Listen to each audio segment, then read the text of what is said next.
From Serena the serval. Serena is hanging out in her favorite spot, resting very calmly, and that's exactly what we want to see. Cats spend a lot of their day resting and some of their day hunting and playing. To Shiloh the Sitatunga. We want to make sure that she's interacting with all of her environment, so she's using all of the different things we place in her exhibit, like the pond, like the shade trees. Every single animal at the zoo has welfare assessments done at least twice a year. So we have different categories of questions, and we'll track the answers in a software that actually graphs it for us so we can watch our improvement over time. And then I keep a running spreadsheet of things that we need to improve upon and the steps we're taking to do so. And the zoo has more than 1,500 individual animals. A lot of assessments. Our animal care specialists are very busy. Overseeing it all is Allison Folsom. I am the curator of behavioral husbandry.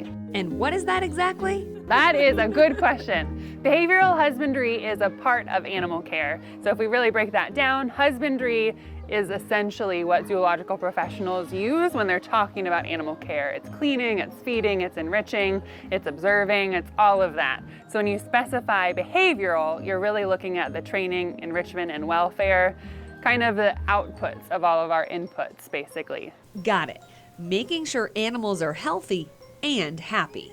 Most of the time we're looking at behavior because our animals don't speak English, so they can't tell us with their words what's happening and what they're feeling, so it's our job to observe what's going on inside of them, outside of them, and make sure we're ticking all the boxes. You might notice some of that tracking during events like Zoofari and Rock and Roar. So you'll see the keepers and the animal care staff and some communication staff as well going around with clipboards and just making sure they're noting what the animals are doing. And we do that periodically throughout the night to check in and see if there's any issues that arise that need fixing, or if we see any trends over time. Maybe an animal is spending more time doing something a little different. Maybe that's a good thing, maybe it's not. So having that data and those observations is really helpful to know that we're meeting the needs of our animals while we're meeting the needs of our guests. Every animal's natural behaviors are different. Animals like our tigers are supposed to sleep 12 to 20 hours a day. Same with our new sloth. He's supposed to sleep 20 plus hours a day. So if you come and see those animals active, you're really lucky. If you come and see them sleeping, that means we're doing something right. Tracking what they do in the zoo and comparing it to what they would do in the wild. Also went through the bat-eared fox activity budget, and that showed us that almost 90% of the time he's sleeping or resting. So I went back and looked, I was like, oh, is that okay? Like, should he be more active? He's a nocturnal species.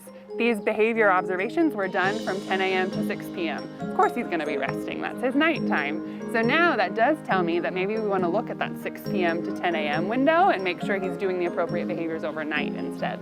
Keeps the animal's well-being the zoo's top priority. And I get to take a step back and look at the big picture, make sure we're meeting all of their needs and that they're doing their natural behaviors in the frequency expected. At the Fort Wayne Children's Zoo for Wild on WANE, I'm Alyssa Ivinson.